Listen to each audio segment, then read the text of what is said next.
स्वर्गीय लक्ष्मी नारायण जी गुप्ता जी के व्यक्तित्व पर हम चर्चा कर रहे हैं।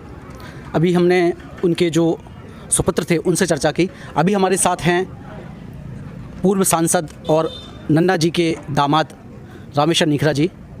उनका भी काफ़ी विस्तृत सार्वजनिक जीवन रहा है, राजनीतिक जीवन रहा है। नन्ना जी के बारे में उनके क्या विचार हैं, उनसे जानते हैं। सर, नन्ना जी को का व्यक्तित्व आपकी नज़र में कैसा था, खासकर आज के समय की राजनीति में? करीब 53 साल पहले 11 मार्च को 69 में मेरी शादी हुई थी। नन्ना जी जब मुझे देखने आए थे उस समय मैं जबलपुर यूनिवर्सिटी का प्रेसिडेंट था और किसी आंदोलन में जेल में था।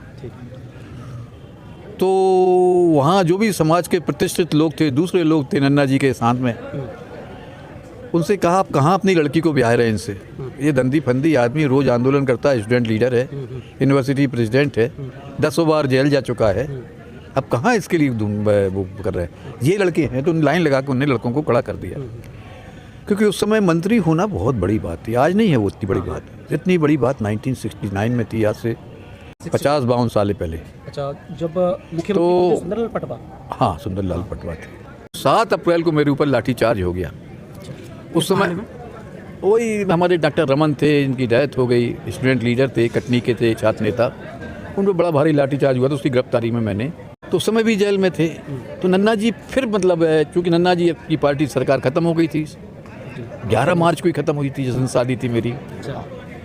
उस शादी में राजमाता माधवराव सिंधिया, माधवी राजे सिंधिया और तमाम उस तरफ से थे, उस तरफ से विद्याचरण शुक्ला, श्यामाचरण शुक्ला और तमाम जितने भी लीडर थे वो भी थे। और उन्होंने विधानसभा के अंदर, श्यामाचरण जी के चीफ मिनिस्टर हो गए थे, वो विधानसभा के अंदर स्थगन प्रस्ताव लाए। वो पूरे सदन में उन्होंने सारे अपोजिशन ने बंद कर दिया, हाउस 2 दिन बंद रहा और उन्होंने कहा इसकी न्यायिक जाँच की जाए। अच्छा, आपके जो मामले की न्यायिक जाँच, और उसमें एक हाईकोर्ट जज की अध्यक्षता में जस्टिस सूरजभान ग्रोवर की अध्यक्षता में न्याय का जांच आयोग बना थे। नन्ना जी एक महान व्यक्तित्व के धनी थे और अद्भुत उनका वो था। उन्होंने कभी जीवन में मुझसे बीजेपी और कांग्रेस की चर्चा नहीं की। हमेशा एक बात बोलते थे, कांग्रेसियों को अपोजिशन करना नहीं आता, विरोध करना नहीं आता। हम लोग तो छोटी छोटी बात पे विरोध कर देते थे। मतलब वो हमको हमारी पार्टी के प्रति ही आगे बढ़ने के वो करते थे। उनने कभी नहीं कहा कि तुम हमारे दामाद हो तो तुमको, वो कभी मुझे इस तरह इधर वो चुनाव लड़ते रहे, हारते रहे, जीतते रहे, सब कुछ रहा, पर कभी नहीं कहा कि आप लोग आए वहाँ से, और हम लोग भी नहीं आए। यानी कि विचारधारा के प्रति उन्होंने आपको स्वतंत्र। अरे यहाँ ही उनके खिलाफ कांग्रेस के लिए वोट देते थे तो नन्ना जी बोलते थे, लोग कहते थे कि आप इनका काम मत करना, इनने कांग्रेस को वोट दी है। अरे भाई, ये मेरे विरोधी थोड़ी हैं, ये सिद्धांत के पक्के, इनने ठीक किया। ये ऐसा व्यक्तित्व आज की तारीख में कहीं मिलने का है, ढूंढने से नहीं मिलता। मोदी जी आए, मोदी जी ने इच्छा व्यक्त की कि मैं मिलना चाहता हूँ, मैं उनके घर जाके मिलूंगा, पर वो इनका घर गलियों में है भोपाल में, तो उनको एक कक्ष अलग से बनवाएगा, पंडाल बनवाएगा, उसमें बिठा लगा नन्ना जी को, उनको प्रणाम किया। एक सज्जन कल बोल रहे थे कि मोदी जी ने उनका सम्मान किया।